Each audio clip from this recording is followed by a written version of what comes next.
Story with five পেতে হলে গল্পের স্বাদ ধরতে হবে স্টোরি উইথ ফাইভের হাত। দুপুর পড়তেই গোটা গ্রামটা যেন নিস্তব্ধ হয়ে যায়। চারিদিকে শুধু তপ্ত বাতাসের হাঁসফাঁস শব্দ। কাকও ডাকে না।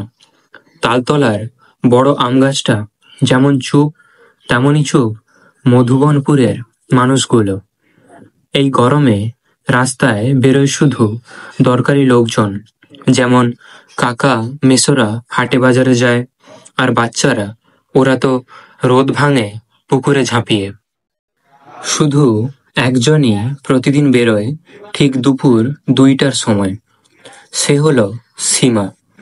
সীমার বয়স 19 বছর। কলেজে ছুটি পড়ে গেছে। প্রতিদিন তালগাছের পাশে বসে সে বই পড়ে একা। আর সেখানে চুপি চুপি তাকিয়ে থাকে আরেকজন, অরুণ। অরুণ শহরে পড়ে, কিন্তু ছুটিতে গ্রামে এলে ওর চোখে গরম মানেই সীমা। মুখের ঘামে চকচকে ত্বক, আর সেই চোখ যেটা যেন পুকুরের জল। একদিন সাহস করে একটা চিঠি লিখল অরুণ। তুমি যেদিন চুপ করে বই পড়ো, আমার দিনটা থেমে যায়। তপ্ত রোদের মধ্যে শুধু তুমি ঠান্ডা হাওয়ার মতো। চিঠিটা সে রাখে তালগাছের গোড়ায় এক পাথরের নিচে। পরের দিন সীমা এসে পাথরের নিচে খুঁজে পায় চিঠিটা। পড়ে, মুচকি হেসে চেয়ে থাকে দূরে, কোথায় লুকিয়ে অরুণ। তারপরেও সীমা উত্তর লেখে না। ঠিক একদিন পরে সে পাথরের নিচে রেখে যায় একটা ছোট্ট কাগজে লেখা, তুমি জানো, পুকুরের জলে যেভাবে চাঁদ পড়ে, তেমনি তুমি পড়েছ আমার নিঃশ্বাসে। বৈশাখের শেষ দিকে এবার শহরে ফিরবে অরুণ। চিঠি দিয়ে নয়, এবার সে সরাসরি দেখতে চায় সীমাকে, বলতেও চায় কথাগুলো মুখে। তবে সীমা আসেনি। তালতলার নিচে সে শুধু রেখে গেছে শেষ চিঠি।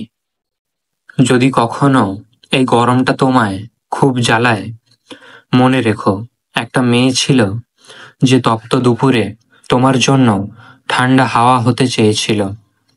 অরুণ সেই চিঠি নিয়ে ফিরে যায় শহরে। নতুন গ্রীষ্ম। তালগাছের নিচে এবারও কেউ বসে বই পড়ে।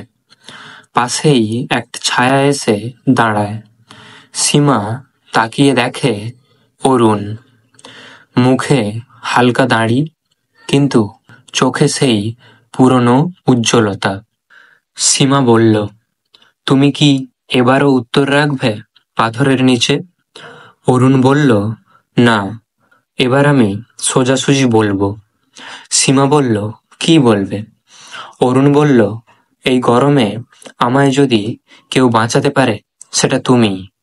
আমি এসেছি এবার স্থায়ীভাবে। সীমা চুপ করে রইল, তারপর বলল, তালতলার ছায়াটা এবার তোমার আর আমার হোক। করো সাবস্ক্রাইব, শোনো স্টোরি উইথ ফাইভ।